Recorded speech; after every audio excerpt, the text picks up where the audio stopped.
मैं लगभग 5 साल से as a freelancer video editing कर रहा हूँ एंड मैंने स्टार्ट करा था सिर्फ अपने इस मोबाइल से और आज मेरे पास आज मेरे पास ये मोबाइल है और आज जो आप पीछे सेटअप देख रहे हैं आज मेरे पास वो है और यहाँ तक कि मेरे पास और सिर्फ यही नहीं, मेरे पास मेरा ड्रीम कैमरा है और यहाँ पर आप देख सकते हैं मेरे पास ये भी मॉनिटर है, ये भी है और यहाँ पर ये वाला मॉनिटर भी है।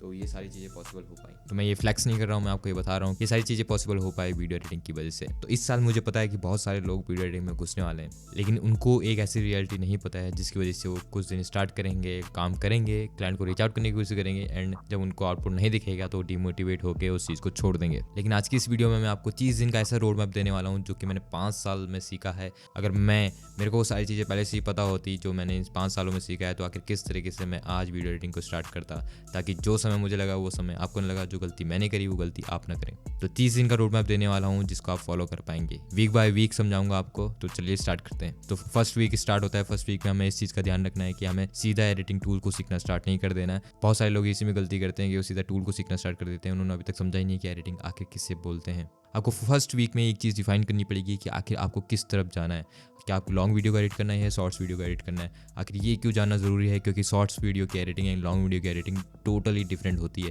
क्योंकि जिस हिसाब से आप अपने पाथ को चूज़ करेंगे उस हिसाब से आपको कंटेंट कंज्यूम करना पड़ेगा, उस हिसाब से आपको कंटेंट ढूंढना पड़ेगा।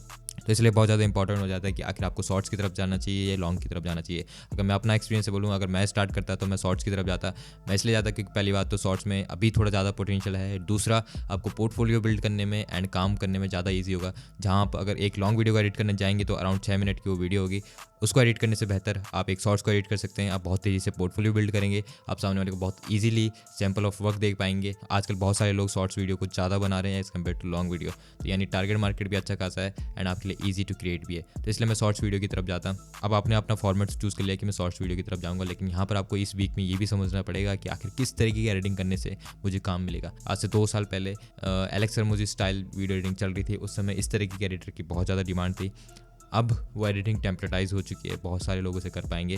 तो अगर आप उसी स्टाइल से अब आउटरीच करेंगे तो बहुत सारे लोगों को पसंद नहीं आएगी। तो इसलिए ये भी जानना जरूरी है कि आखिर किस तरीके का वर्क अभी चल रहा है। आपको क्या करना है, आपको ये देखना है कि आपके बहुत सारे क्रिएटर्स को आपको फॉलो करना है जो कि शॉर्ट फॉर्म क्रिएटर में बहुत अच्छा कर रहे हैं एंड आपको उनकी एडिटिंग को ऑब्जर्व करना है कि आखिर वो किस तरीके की एडिटिंग को फॉलो कर रहे हैं। अब मैं एज एडिटर आपको कभी नहीं बोलूँगा कि आप एक ट्रेंड की तरफ चलिए, क्योंकि अगर आप एक ट्रेंड को फॉलो करते हैं तो आप एक दिन सीखेंगे, आप उस एडिटिंग को 2 महीने फॉलो करेंगे, उसके बाद जैसे ही दूसरा नया कोई ट्रेंड आएगा आपको उस दूसरे ट्रेंड को फॉलो करना पड़ेगा। तो इसलिए मैं बिल्कुल रिकमेंड नहीं करता हूँ। लेकिन मेरे हिसाब से अगर आप लॉन्ग टर्म के हिसाब से चलना चाहते हैं तो आखिर आपको किस तरीके की एडिटिंग स्टाइल को सीखना चाहिए वो मैं आपको यहाँ पर दिखा रहा हूँ। इस एडिटिंग स्टाइल को बोलते हैं एप्पल स्टाइल एनिमेशन। तो अगर आपने इस तरीके की एनिमेशन सीख ली तो ईजिली आप मार्केट में सर्वाइव कर जाएंगे और इस तरीके के एडिटर की बहुत अच्छी खासी डिमांड है। तो ये स्टाइल को आपको फॉलो करना है एंड अब आपको क्या करना है कि आपको इस तरीके की एडिटिंग और क्रिएटर्स के उसमें देखिएगी। मैं आपको ये चैनल्स दे रहा हूँ जो जिनके अंदर इस एडिटिंग को डिकोड करा गया है, इस एडिटिंग को सिखाया गया है किस तरीके से ये करना है। तो आपको पहले ऑब्जर्व करना है कि आखिर इस बंदे ने किस तरीके से इस एडिटिंग को यहाँ पर यूज़ करा है। आपने यहाँ पर एडिटिंग ऑब्जर्व कर ली, वीक 1 के अंदर आपके पास क्लैरिटी आ चुकी है कि मुझे किस प्लेटफॉर्म की तरफ जाना है, मुझे शॉर्ट्स बनानी, लॉन्ग बनानी है और उसके कौन से स्टाइल को फॉलो करना है जिस वजह से मैं जब क्लाइंट को रीच आउट करूँ तो उससे मेरा काम पसंद भी आना चाहिए। तो ये 2 चीज़ हमने वीक 1 में फिगर आउट कर लिया है। आपको बहुत सारे क्रिएटर्स को फॉलो कर लेना है जिन जिनका कंटेंट आपको बढ़िया लगता है या जिन जिनका आपको लगता है कि कंटेंट वैल्यूएबल है एंड मैं उसे रेप्लिकेट कर पाऊंगा। आपको उन्हें ऑब्जर्व करना है एंड जो एनिमेशन आपको सही लगे उसका स्क्रीनशॉट लेके आपको एक जगह पे स्टोर कर देना है। यही चीज़ आपके बाद में काम आएगा, अभी आपको पता चलेगा। उसके बाद आता है वीक 2 जिसके अंदर आपको सॉफ्टवेयर को सीखना है। आपने एडिटिंग का बेसिक समझ लिया है कि आखिर मुझे किस तरीके की एडिटिंग को फॉलो करना है। अब बारी आती है सॉफ्टवेयर की। अब बहुत बार ऐसा होगा कि आप बोलेंगे कि मेरे पास लो बजट है, हाई बजट है, मैं उसी हिसाब से आपको बताने वाला हूँ। अगर आपके पास नॉर्मल कोई भी पीसी है तो आप इन सॉफ्टवेयर को यूज़ कर पाएंगे। पहला तो दाविंची है जो कि पूरी तरीके से फ्री है। आप premium pro and after effect को यूज़ कर पाएंगे। मैं एक ट्रिक बताता हूँ आपको क्या करना है कि आपको कभी भी हाईएस्ट वेरिएंट वाला नहीं यूज़ करना है। लेट सपोज अभी 2016 का आफ्टर इफेक्ट आपको कभी यूज़ नहीं करना है, आपको 2016 वाला यूज़ करना है। उसकी वजह से क्या होगा कि आपका कंप्यूटर बिल्कुल भी लैग नहीं मारेगा। तो आप जितना ओल्ड वर्जन आप कर पाएंगे उतना बेहतर है। अब कई सारे लोग ऐसे हैं जो कि मोबाइल से स्टार्ट कर रहे हैं। तो आपको यहाँ पर क्या करना है कि आप मोबाइल के अंदर सबसे बेस्ट टूल जो मैं बोलूँगा जो एनिमेशन में है वो है अलाइट मोशन। मैंने इससे बेहतरीन टूल मैंने देखा। मेरे कई सारे दोस्त हैं जो कि अलाइट मोशन का यूज़ करके उन्होंने इतना पैसा कमाया कि वो भी अपने लिए पीसी ले चुके हैं। अब यहाँ पर कोई ऐसा बहाना नहीं चलेगा कि आप बोलेंगे कि मेरे पास डिवाइस नहीं है तो मैं क्या करूँ। मैंने भी आपको बोला था कि मैंने भी मोबाइल से स्टार्ट करा था एंड मेरे साथ कई ऐसे सारे लोग हैं जिन्होंने भी मोबाइल से स्टार्ट करा था। तो सबसे बेस्ट टूल जो है वो अलाइट मोशन है एंड सेकंड नंबर पर मैं कैपकट को रखूँगा। ये 2 टूल को आप कंबाइन करके एक बहुत बढ़िया वीडियो एडिट कर पाएंगे कि सच बताऊं तो ऐसे ऐसे लोगों को मैं जानता हूं जो कि एलाइट मोशन से एडिट करते हैं, वो एक आफ्टर इफेक्ट के एडिटर को हरा देंगे। ऐसा नहीं कि मोबाइल की वजह से आप बेहतर एडिट नहीं कर पाएंगे, मोबाइल की वजह से भी आप जो एप्पल स्टाइल एनिमेशन है उसको रेप्लिकेट कर पाएंगे। अब सेकंड वीक में आपको पता चल चुका है कि आखिर आपको किस किस टूल में जाना है। अब मैं आपको कुछ टेक्निक्स यहाँ पर शो कर देता हूँ। इन सारी टेक्निक्स को आपको सीखना है कि आगे साउंड डिजाइनिंग क्या होती है, साउंड डिजाइनिंग को किस तरीके से यूज करा जाता है, आखिर इसका फायदा क्या है। मैं आपको सिंपल से बता देता हूँ, आपको कंफ्यूजन होगी। जब कभी भी आप किसी एक वीडियो को एडिट कर रहे हो तो आपको पता होना चाहिए कि आपने एक कट क्यों लगाया है। अगर आप एक वीडियो एडिट कर रहे हैं तो वहाँ पर आपको पता चलना चाहिए कि आखिर यहाँ पर मुझे म्यूजिक कौन सा यूज करना है। जब एक क्लाइंट की आप वीडियो को एडिट कर रहे हैं तो आपको पता होना चाहिए कि आखिर मुझे यहाँ पर किस तरीके का विजुअल लगाना है, मुझे किस तरीके से अपने क्लाइंट के मैसेज को रिप्रेजेंट करना है। तो मैं एक सिंपल टर्म्स आपको बताऊंगा जिसकी वजह से ये ईजी हो जाएगा। इसके ऊपर मैंने एक डिटेल वीडियो भी बनाई है। इसमें सिंपली आपको क्या करना है कि आखिर क्लाइंट जो भी वर्ड बोल रहा है उस सारे वर्ड को आपको लिख देना है एंड उस वर्ड को डिफाइन करना है। लेट्स सपोज मैं यहाँ पर बता रहा हूँ कि आखिर मेरे पास एक सोनी का कैमरा है जो कि अराउंड 4K में शूट कर देता है। मैंने यहाँ पर बताया, तो अगर आप देखें तो मेरे वर्ड को अगर आप तोड़ने की कोशिश करें तो यहाँ पर मैंने सोनी को बोला है 4K वर्ड। ये दो बहुत हाईलाइट पॉइंट है। तो सबसे पहले मैं एक सोनी का कैमरे की फुटेज को ढूंढने की कोशिश करूंगा कि जहाँ पे सोनी का कैमरा दिखाया जा रहा है, और जब वहाँ पर 4K की बात कर रहा हूँ कि 4K फुटेज की बात कर रहा हूँ तो यहाँ पर मैं दो तरीके से दिखा सकता हूँ। या तो मैं कैमरे की सेटिंग दिखा दूँ जिसमें 4K दिख रहा हो, या तो मैं अगर मुझे वो नहीं मिल रहा है तो मैं सिंपल ये दिखा सकता हूँ कि कैमरे का जो वो है फ्रेम जिसमें एक बंदा वीडियो बना रहा है, जैसे कि आप अभी देख रहे हैं, ये फ्रेम एक मैं ये लिख सकता हूँ कि 4K में शूट हो रहा है। तो इस तरीके से आप रिप्रेजेंट कर पाएंगे। तो बहुत ज़्यादा ईजी है, बस आपको उसको शब्दों को बहुत तोड़ना आना चाहिए एंड उस शब्दों को आपको बहुत ईजिली आप ढूंढ पाएंगे कि आखिर किस जगह पे कौन सा बी रोल लगेगा। बहुत ज़्यादा सिंपल तरीके से बताने की कोशिश करी। तो इस तरीके से ये टेक्निक को आपको सीखना है। तो मैं कुछ वीडियोस आपको सजेस्ट कर रहा हूँ जिन्हें आप सीखना है। आप साउंड डिजाइनिंग के लिए किस तरीके से कट्स लगाए जाते हैं, किस तरीके से वीडियो की स्टोरी टेलिंग करी जाती है, उस सारी चीज़ के लिए मैं कुछ वीडियोस आपको सजेस्ट कर रहा हूँ। ये वीडियो आप जरूर देखना। तो अब आ चुके हैं हम वीक 3 में, और यहाँ पर 90% वीडियो एडिटर्स हैं जो कि बहुत बड़ी गलती करते हैं, और जब काम करना स्टार्ट करते हैं, क्लाइंट को वीडियो भेजना स्टार्ट करते हैं, तो क्लाइंट उनके साथ काम करने के लिए तैयार नहीं होता और फिर उन्हें लगता है कि आखिर वीडियो एडिटिंग में ही कुछ नहीं है। फिर उसके बाद फिर वो वीडियो एडिटिंग को छोड़ देते हैं, जबकि वो यहाँ पर ये गलती करते हैं। मैंने कई सारे वीडियो एडिटर से मिला, मैंने उनको बोला कि आखिर अगर आप स्टार्ट कर रहे हैं तो आप क्लाइंट के लिए फ्री में काम कीजिए, बहुत ज़्यादा सस्ते में काम कीजिए। बहुत ज़्यादा लोग इस चीज़ के अपोज में हैं, वो कहते हैं कि अगर हमारी स्किल है तो हम फ्री में क्यों काम करें। देखिए, मैं आपको एक चीज़ हमेशा बताऊंगा, आपको लगता है कि आपके एडिटिंग वर्क बहुत बेहतर है, लेकिन असली में आपकी एडिटिंग वर्क उतनी बेहतर नहीं है जितना आप समझ रहे हैं। आपको लग रहा होगा कि आखिर में ये मैं कैसे बोल सकता हूँ।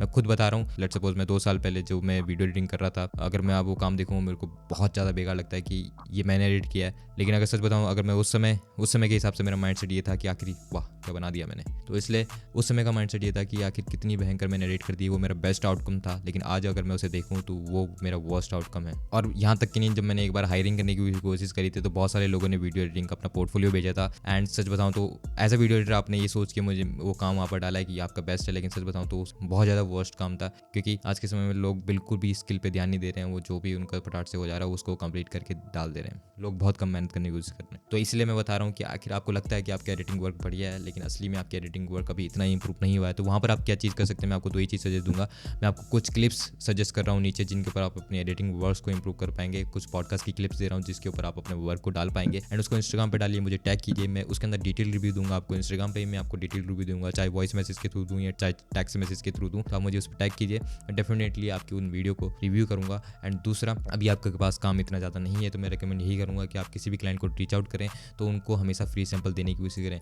इसके ऊपर मैं अभी आगे बात करने वाला हूँ, तो वहाँ पर आपको ये डाउट क्लियर हो जाएगा। तो जो 3rd वीक है, यहाँ पर सिर्फ और सिर्फ एक ही चीज़ करनी है, आपको प्रैक्टिकली वर्क करना है। मैं नीचे क्लिप्स डाल रहा हूँ, उसके ऊपर वर्क कीजिए। जो भी काम कर रहे हैं उसको सोशल मीडिया पे पोस्ट कीजिए, क्योंकि जब तक आप पोस्ट नहीं करेंगे तब तक आपको रिव्यू नहीं मिलेगा। आप मुझे टैग कीजिए, मैं उसके ऊपर रिव्यू दूंगा, क्योंकि रिव्यू से ही आप इंप्रूव कर पाएंगे। तो जितना हो सके उतना काम कीजिए। अभी आपको लगता है कि आपका काम बढ़िया, लेकिन आपका काम बिल्कुल भी बढ़िया नहीं, ये माइंडसेट लेके चलिए और जितना हो सके उतना इंप्रूव करने की कोशिश कीजिए।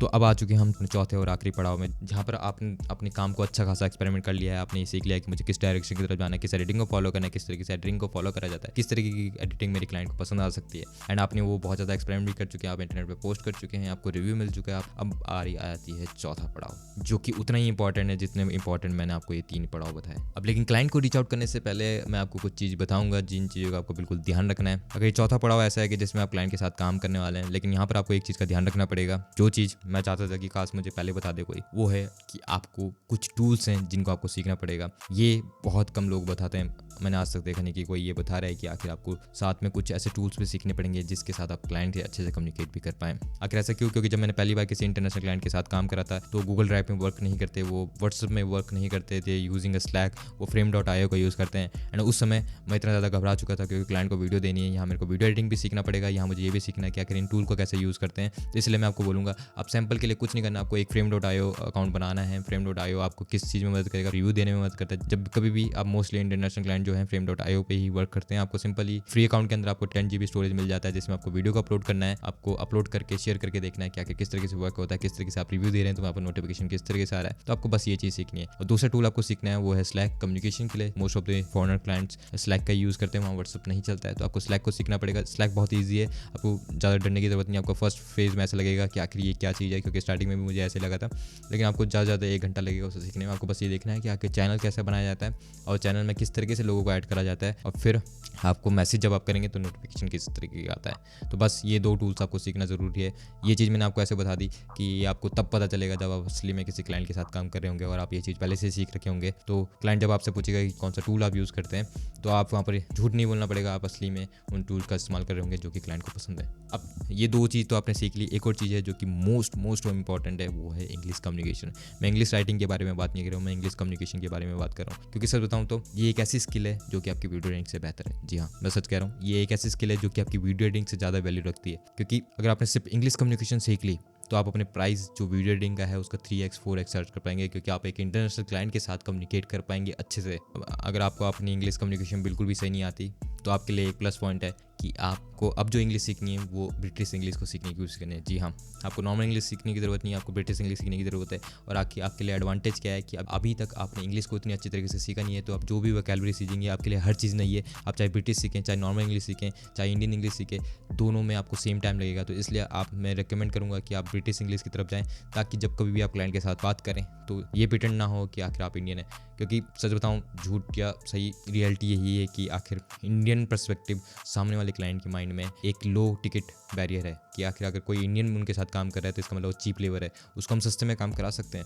और ये सच्चाई है, आप जितना भी चाहें इस चीज़ को नकार नहीं सकते। तो इसलिए आपको इस चीज़ का ध्यान रखना है कि आखिर जितना हो सके आपको इंग्लिश सीखनी है, और कोशिश करनी है कि अगर आप बिल्कुल नए से स्टार्ट करें तो आपके पास एडवांटेज ये है कि आप सीधा ब्रिटिश इंग्लिश को सीख सकते हैं। आप बोलेंगे कि आखिर इसमें बहुत ज़्यादा टाइम जाएगा, यहाँ टाइम जाएगा। और मैंने कैसे सीखा था इस चीज़ के ऊपर मैं डिटेल वीडियो ला रखा हूँ, वो आप जाके चेक कर पाएंगे। अब बहुत सारे लोग बोलेंगे कि आखिर कैसे सीखेंगे, मतलब हमने आज तक कभी करा नहीं। सच बताऊँ तो मेरी कंडीशन इससे ज़्यादा ख़राब थी, मुझे रीड करना नहीं आता था, मुझे लिखना नहीं आता था, लेकिन तब भी मैंने इंग्लिश कम्युनिकेशन को सीखा।